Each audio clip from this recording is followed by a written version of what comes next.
It's the biggest national park in England, and the Lake District this autumn is looking spectacular. Gavin Capstick is coming to the end of his first year in post as Chief Executive of the Lake District National Park Authority. In a wide-ranging conversation, we talk about some of the challenges and opportunities he's faced, from littering and antisocial behaviour to using social media influencers to reach new audiences, whether there are too many tourists coming to Cumbria, the future of the Brockhole Visitor Centre, and his hopes for 2026. We certainly covered a lot. Enjoy the conversation.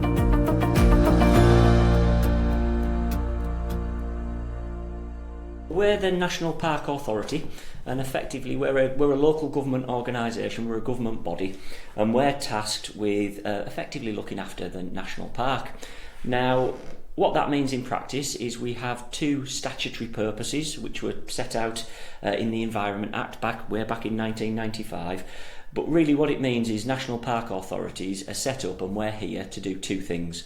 The first is to protect and conserve the natural beauty, the wildlife and the cultural heritage of the Lake District. And the second is to promote understanding and enjoyment of the national park by locals, by people across the nation and internationally as well. Statutorily, strangely enough, we have few powers in reality. We are the local planning authority. So one thing that is reserved for national park authorities in areas where you have a national park is that planning function, that determining the local plan, i.e. the vision for what gets built and what development looks like here, and crucially the determination of individual applications, so putting in for planning permission and getting it determined. That all sits with a national park authority, as opposed to the rest of the country where it would sit with local councils. But beyond that, we have few statutory functions or regulatory powers. Instead, really what we're tasked to do to fulfil those purposes of promoting conservation and understanding and enjoyment is effectively we have a soft power, a convening power. We bring partners together to co-produce, co-develop a vision for the national park and then try and deliver it. No small task by any means, and looking at the map behind you, are England's biggest national park authority. Talk about yourself, you've been Chief Exec for nearly a year now as well. This feels like an end of term kind of report, doesn't it? But how is it going the first year then? What kind of have been the highs and maybe the challenges that you faced? First and foremost, it's been a brilliant first year. I've thoroughly enjoyed the job so far. And that enjoyment's driven by getting out and about and meeting people out in the park, whether that's local residents, communities, whether it's business owners, whether it's our brilliant environmental organisations, whether it's farmers. The best part of this job is going out and hearing firsthand from local people and from visitors, and then bringing that knowledge back and trying to shape what we do as an organisation. It's also been an interesting first year, because not least we've embarked on developing a new management plan. So one of the duties we're given by government is to develop a management plan and a vision for the park. So we have to produce a vision and then that plan for delivering it, and that has to be renewed every 5 years, and that for us as a park authority and as a partnership, that's a pretty big deal. That's our document that sets out what we want to do over the long term, but also immediately over the next 5 years or so. And we, as I say, we have to review that every 5 years, and my appointment a year ago, almost exactly, coincided with that next cycle of development of management plan. So we've spent the first sort of 9-10 months of this calendar year engaged with partners, developing that draft management plan, and we'll shortly be going out to public consultation on that. So that's been a really exciting time as well. Must be quite a challenge though, given that many organisations have you faced cuts. And the big cut we were told was 8% to your budget, which is quite a large amount of money. So uncertainty as well, while still trying to come up with a plan for the next 5 years. So can you tell us then, first of all, the budget? I mean, I know it's still a reasonable amount of money. How much is it, and will it mean now that you'll have to do less because you've got less income? Well, it's certainly been a challenging time for us organisationally as a National Park Authority, and frankly that predates the last year or so. Our budgets have been cut by over 50% in real terms since 2010, so the money that certainly the core funding that funds our services, our day-to-day activity, that's been halved over the last decade or more. So we're certainly starting to feel the pinch there. In terms of pounds, shilling and pence, I mean, how much money is that in kind of real terms? So in terms of the grant funding that we get from government, we now receive about £5 million each year to deliver our services. We have a gross budget each year that's typically closer to between 10 and 15 million, and that's because alongside the core government grant funding that we receive, we earn a lot of our own money through fees and charges for services, through car parking income, through our more commercial activities at our visitor centres, Coniston Boating Centre, Brockhall, sites like these. And we're also successful, or we've got a good track record at least, in securing grant funding from other sources, whether that's Heritage Lottery funding, whether it's other governmental departments. We go out and we seek money from other places. But ultimately, the lifeblood of the organisation, the core activity, is driven by that National Park grant, that core grant that comes through DEFRA. And it's definitely been challenging over the last decade or more, and it was certainly acutely felt when we got about just shy of 9% cut over the last year. Thankfully, it was supplemented by a bit of capital injection, so some money for investment in projects, and that's really, really welcome, and that was a really generous and good settlement from DEFRA, but it doesn't underpin that day-to-day activity in the same way that core grant does.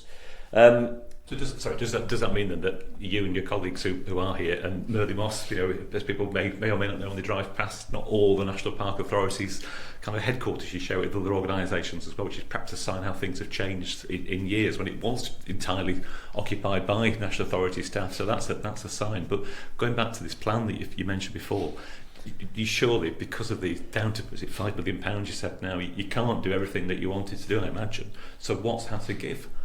All sorts of things have had to give, but first and foremost, what I would emphasise is we have become increasingly entrepreneurial as an authority, and that's actually allowed us to protect services to a good degree, not to the extent I would have liked to have seen, but to a good degree we've been able to protect services through income generation in other areas. Our remit is so broad in reality. It spans nature recovery, it spans looking after the rights of way. We are statutorily that planning authority.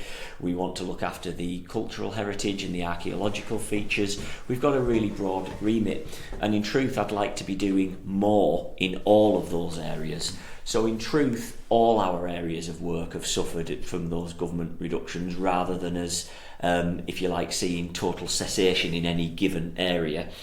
I think further budget reductions and further pressures would really start to focus us down into what can't we do anymore, and potentially having to stop some services and some activities. Thankfully, we've managed to avoid that to date, but in some ways you've got strategic choices to make, because actually doing less and less but retaining that same base of services, that same breadth of activity, whether that's the right choice or whether we should be more, without falling into too much management jargon, more laser focused in certain areas, they're choices that we'll probably have to make over the coming months given the sort of prognosis for our financial settlement. What does give me some encouragement, Nigel, is government for the first time, certainly for a number of years, following the comprehensive spending review, they are talking to us about a multi-year settlement, so 3 years worth of at least indicative grant funding. That would be really welcome, because like any organisation, we crave a bit of certainty so we can plan over the medium term and plan what our priority is going to be and where our areas of focus for service delivery will be. Excellent. I think you mentioned Brockhall just in briefly, what you answered before. For people who don't know Brockhall, and I didn't know it until quite recently, in 1969 it became, I think, the first visitors centre, in any national park. I remember, if you can picture the scene, 9-year-old Nigel going from a primary school in Heash. I grew up in Lancashire, and I was taken there, say, at the age of 9, and it left a real impression on me. We didn't have a car in our family, so to go with all my mates from school, to be taken to this place where it was raining, but the smell of the trees and the kind of moisture, and it was just lovely. And seeing Windermere for the first time, this massive lake. I remember buying a bit of slate that was mounted on a bit of wood, and taking it back home and smelling it. And I think, that's the smell of the Lake District. I want to go back. But of course, the future of Brockhall's been in some uncertainty. What is the latest? I know it was offered out for a tender. It's all gone a bit quiet. What's happening to that? Because, as I've hinted, to many people, it's their kind of introduction to the Lake District. It's got a very special part in lots of people's hearts, hasn't it? Oh, it's a really special, magical place. I'm a father of 3, and my girls are sort of 8, 10 and 12. We've spent a good part of the last decade outside of my working hours at Brockhall. It really is a special place. And the question comes really timely. I spent yesterday morning on site at Brockhall thanking the staff, and this is a great opportunity to do so more publicly. The team they've always done a wonderful job, and they've done a really good job, I think, across the course of this season in quite difficult circumstances, because we made some changes to the way that we operate the site, irrespective of the tender exercise, which I'll come on to in a moment. But we made some changes in terms of the way they operate the site. We were forced to do so from a cost control point of view at the start of the year, and that's been really difficult for the staff on the ground. What hasn't wavered for 1 second is their commitment to looking after the public, to creating a really special environment and providing a wonderful experience for kids and families. Just like young Nigel, this sounds rude, but all those years ago, we've got young Nigels now that are still having a brilliant time at Brockhall, and that is credit to an incredibly passionate and brilliant team that we've got on site, and they've done a great job across the season. What about the future? The future, as you know, the site was put out in terms of a long leasehold for a third-party operator to come in and operate it. There were some clear controls on there that it would have to remain a visitor centre with public access, not a paid-for barrier at the gate. So although as you do now, if you arrive by car, you'd have to pay for parking, the intent of that leasehold is still that there'll be public access and people can go and enjoy those grounds and get access to that lake in the way that young Nigel did all those years ago.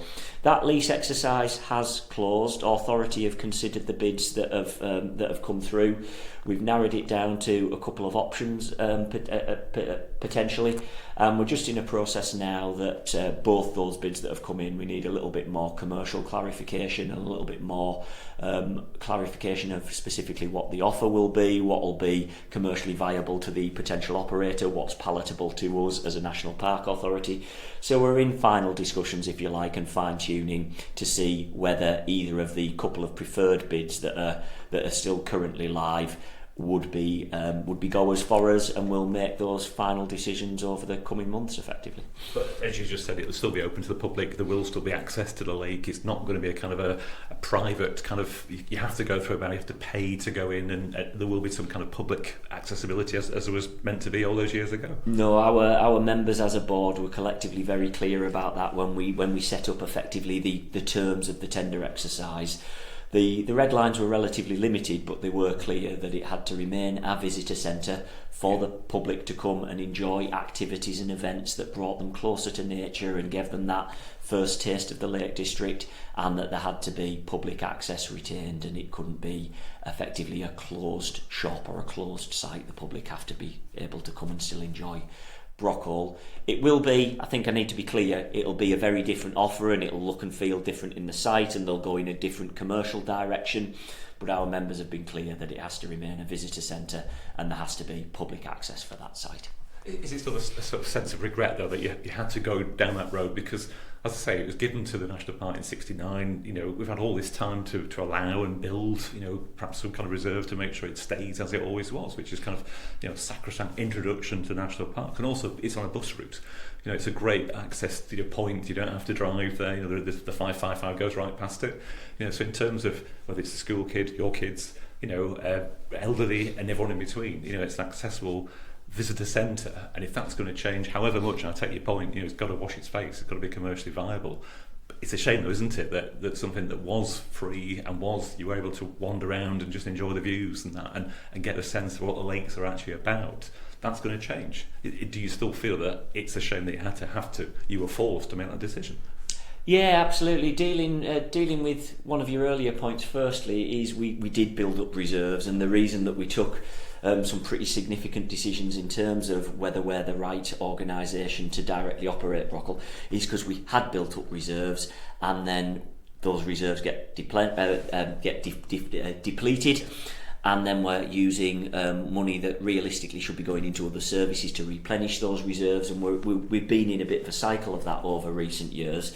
That's the reality. It's been a high cost service for us to maintain as Brockhall, and when you set a budget, if you then have a difficult summer, as I say, it depletes those reserves. You've got to continually replenish them. Those financial drivers have been critical in us reaching the decision that we did in December last year.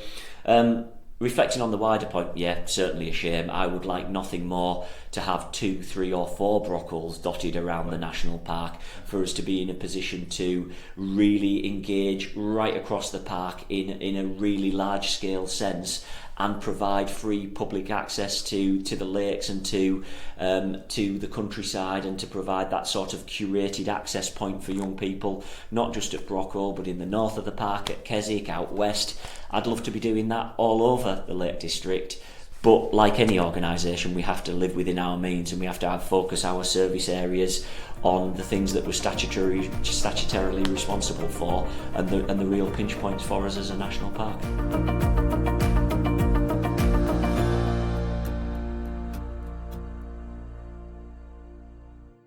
Let's talk about visitors. It just seemed that this has been a bit of a summer, because people have been coming and camping in perhaps places where they shouldn't have done. They've left rubbish.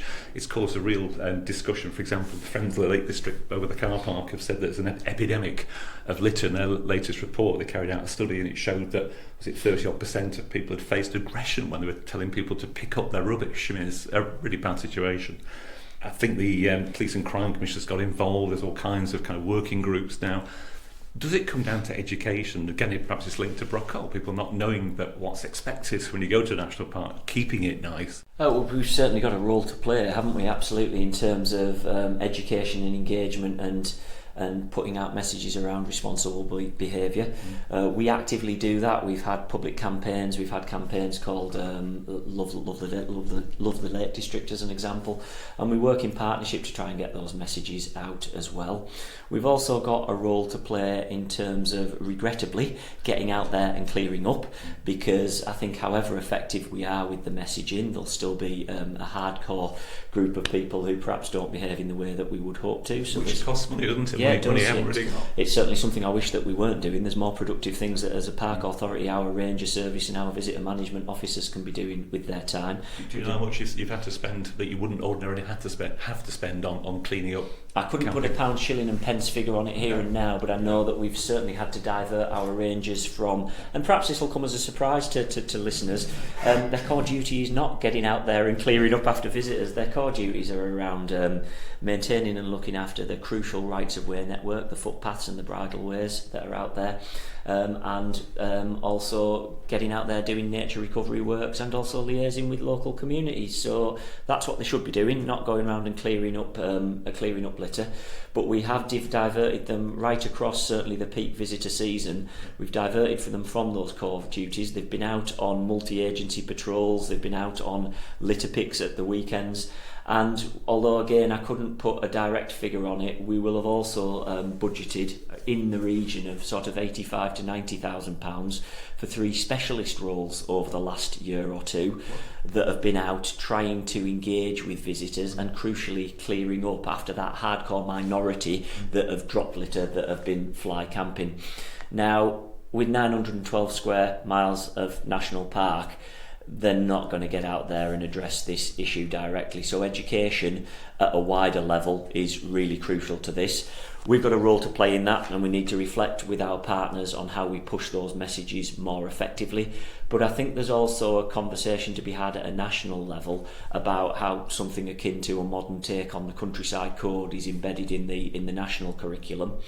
We've also led a little bit of work engaging with influencers to try and shape the messaging that other people are putting out. And just while I finish off, Nigel, because I'll happily take more questions on it, so there's certainly a role to play in terms of education, engagement and information about the best ways to behave when you visit a national park, or in truth the countryside more generally, because what I will say is this is not an issue and a problem that is limited to the Lake District, and it is not a problem and an issue that's limited to national parks. We're seeing this in open countryside and beauty spots right across the country.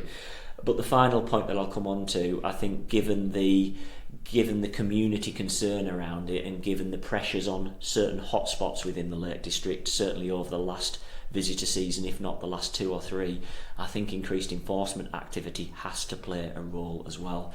We really welcome the involvement from the Police and Crime Commissioner.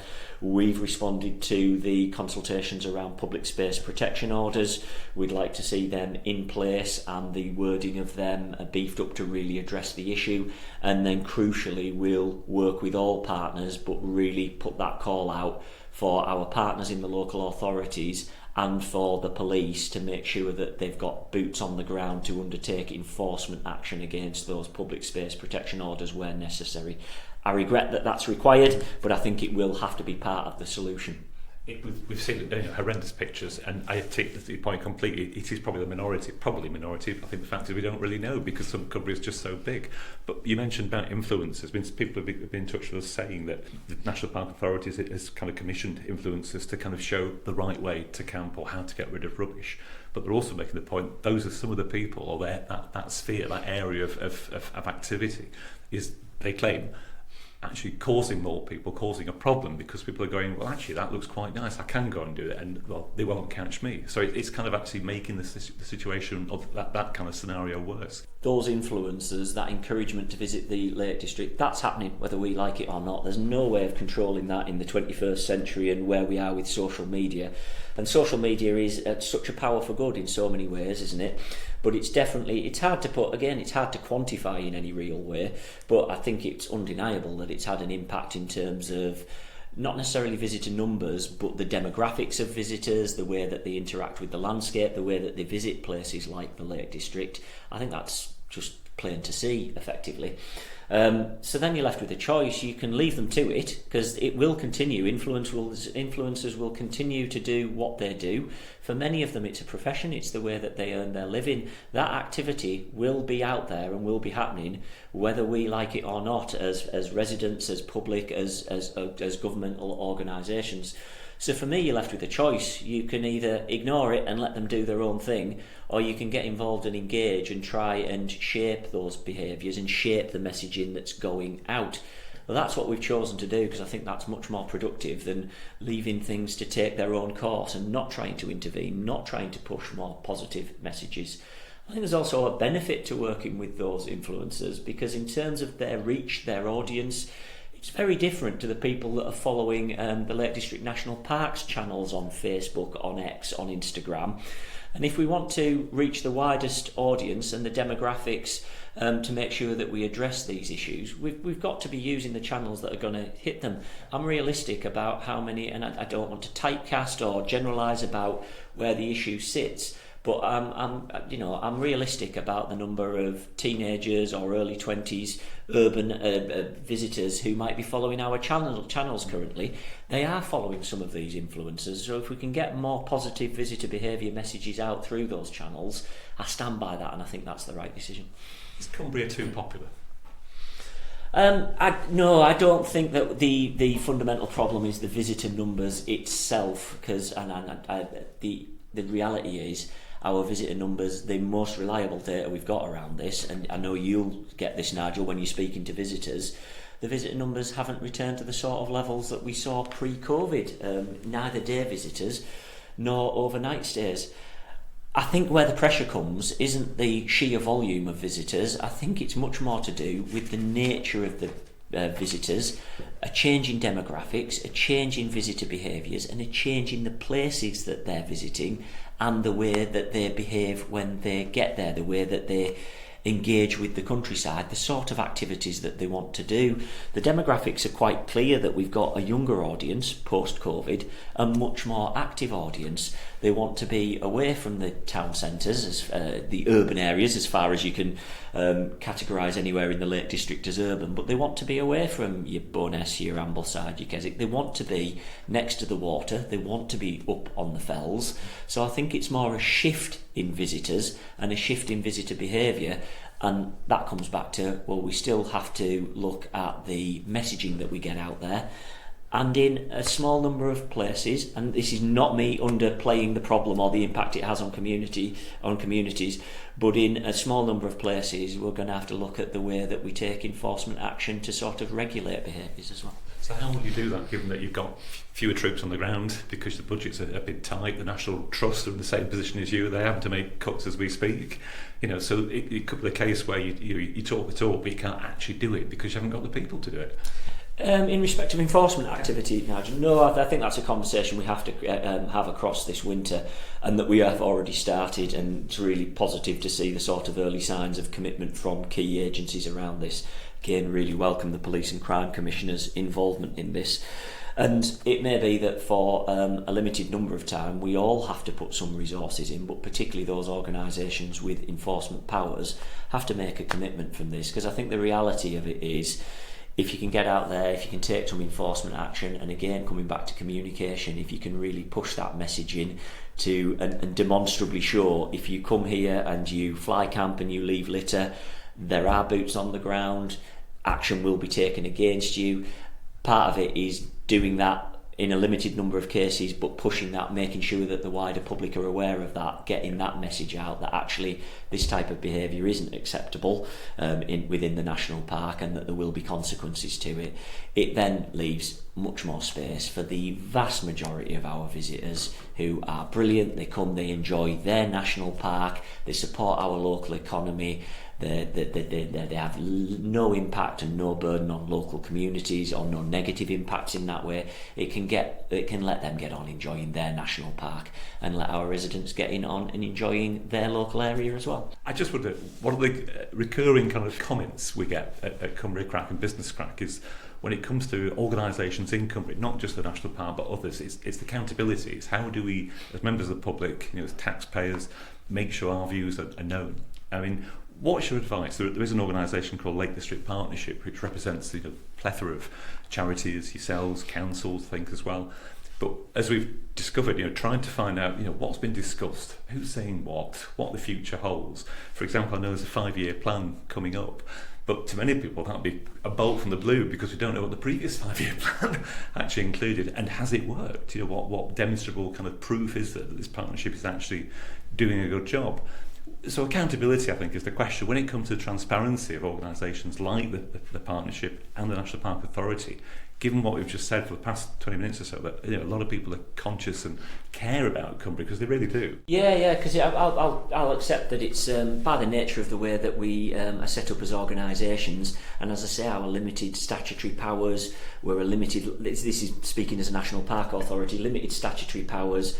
Very small budget, limited land ownership. I stand by the decision to try and draft our management plan in partnership and deliver it in partnership. If we chose to simply prepare the management plan for the National Park as a standalone authority, which we could do, we could certainly draft a plan. Our ability to actually crack on and deliver it would be extremely limited. So I think forming a partnership with bodies that do have statutory powers, that do have budgets, that do have control and do have land holdings, I certainly think that's the route to go. And we're a bit of a pioneer here in the Lake District, and you're actually seeing that approach adopted by a lot of other national parks around the country now, in recognition of the brilliant convening power that a National Park Authority has, but the limited direct control that we have as organisations.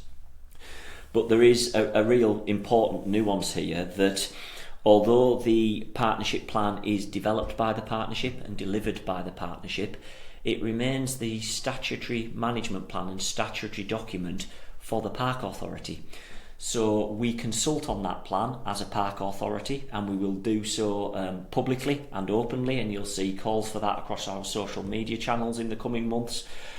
We also take the decision to approve that plan as an authority in a public meeting, so the public can come along, they can see the minutes of that meeting, they can see the discussion on our website, they can even, if they've got the appetite, they can, all our committee meetings and our authority meetings are live streamed. You can sit and watch them on our YouTube channel, and crucially, when we come to report on the plan, that's all done through the authorities committee cycles as well. So if you come to our public attendance in person, of which everyone is very, very welcome, they are public open meetings, you can watch them because they are live streamed and recorded. You can watch them on our YouTube channel, and all the minutes are published as well. So not only the adoption and the content of the plan are all out there and decided in the public domain, the update and the progress reporting on it is done through the authorities committee process as well. But the partnership itself, the actual meetings themselves, they aren't public. They aren't, members of the media can't attend. We've asked to attend, we're not allowed to attend. No. So the sense, the build-up, I take your point, they are transparent when it comes to decision times, but by the time it gets to that point, it could be too late, couldn't it? People don't have the time to digest and think, and because things, as you said before, take time to decide, you know, and it's only right, isn't it, that members of the public have the chance to have the same length of time that you and your colleagues have had? No, I think the way I would describe it is an iterative process. So the bit that the partnership are engaged in are the early stages, developmental stages of that plan. We then have a full consultation plan that isn't a question of here's a document and we're about to set out and improve it irrespective of input from the public, from other stakeholders. It's a genuine consultation process, and that window is quite broad and quite open, and as I say, that is public. When it concludes, that management plan then comes back to the authority to adopt. So as I say, that whole adoption process, despite being developed in partnership in private, and I stand by that, there's some pretty fraught and difficult discussions, you can imagine. It won't come as any surprise that organisations around the table within the partnership can have different priorities, we can pull in different directions. I think it is important that if we're really going to have a meaningful plan, the space that the early iterations of it can be developed with some really frank, open and challenging conversations. And it's more difficult to do that, if I'm honest, in full public glare. That doesn't mean that the development of the plan and that public consultation doesn't happen with full transparency. It really does, because ultimately it's the park authority as a public body that has to go through an approval process and has to publish that plan. And that consultation period that I keep referring to is genuinely open and meaningful. Both the authority and the partnership will reflect on any feedback that's given by the public, by wider stakeholders, by businesses, whatever direction that feedback's coming in from. You will see changes to the plan as a result of that. And then, as I say, the ultimate decision making process, the adoption of the plan, is done in a full public meeting under the remit of the National Park Authority itself. You do accept that people are, hugely passionate about Lake Oh, District. yeah, yeah. I can't think of any other country or part of the country in the UK where there are so many different, support groups, charities, voluntary groups. There are so many in Cumbria, and that maybe is great, but maybe it's also a hindrance because you can't please everybody, and that's the issue, isn't it? No, absolutely. We acknowledge that there will always be a degree of frustration or disappointment that we haven't followed specific agendas to the extent that influence and lobby groups or special interest groups would like. The point of the partnership and the aim of the authority itself ultimately is to try and balance the competing demands on our national park. That's our purpose. Really, that's our job, to try and seek a balance on what can at times be conflicting views.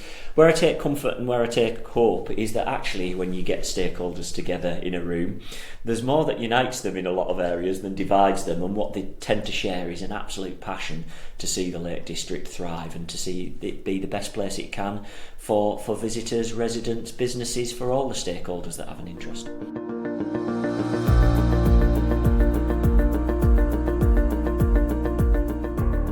As we conclude, I've got this mental image of you kind of straddling or trying to navigate the striding edge. It's a very thin bit of rock. 1 year on, you're still bringing people with you, still learning, I'm sure, about Cumbria and the various challenges that are being faced, and also external, the fact that government changes, national insurance changes. There's so much kind of stuff that you just can't control, and in it you're trying to navigate this very kind of narrow kind of path to bring people with you. I think absolutely that's the role for the National Park Authority in the context that national parks sit in the sort of UK governmental landscape. I think that absolutely is our role, and I think that's the same whether you've been in the job 1 year or 20 years. That is fundamentally part of the Chief Exec's job, but crucially part of the National Park Authority's job. It's to try and bring people together as best we're able around a shared vision for the park, and then to crack on and deliver it. I guess my only hope in terms of the metaphor that you've drawn is that the path's slightly wider than striding edge, and that there's more scope for agreement, and that we can have more bandwidth for that shared vision. And just finally, any points for 2026, looking forward to next year now? October next week, crikey, and the year is flying by. 3 things perhaps you can give us to look forward to, or 3 things that you want to have achieved this time next year? Well, firstly, I'd want to see that management plan adopted and to get a consensus of the broadest consensus we can around the direction of travel and a vision for the Lake District. I think that's really, really important. We will then be launching as well the next linked stage of the process, which is our local plan, so that development planning policies, the core function of the authority. So I'm really keen to seek views and input in terms of that as we move into the next phase of development for our local plan. And I think crucially also listening to communities and residents' concerns. We spent a lot of this interview and this podcast, Nigel, talking about those visitor pressures, and I think as agencies going into a new visitor season with a clearer sense of how we're going to support communities in terms of dealing with those particular pressures around littering, around fly camping, I think that's really important to address over the next 6 months as well. Busy time to come. Thank you very much for your time. Thank you. Thank you. Gavin Capstick, Chief Executive of the Lake District National Park Authority. Thanks to him for talking to the Northern Lights podcast, and thanks to you for downloading it. For more, check out the podcast wherever you get yours from, and be sure to subscribe and leave a review or a comment, and watch out for more coming soon. Thanks for listening.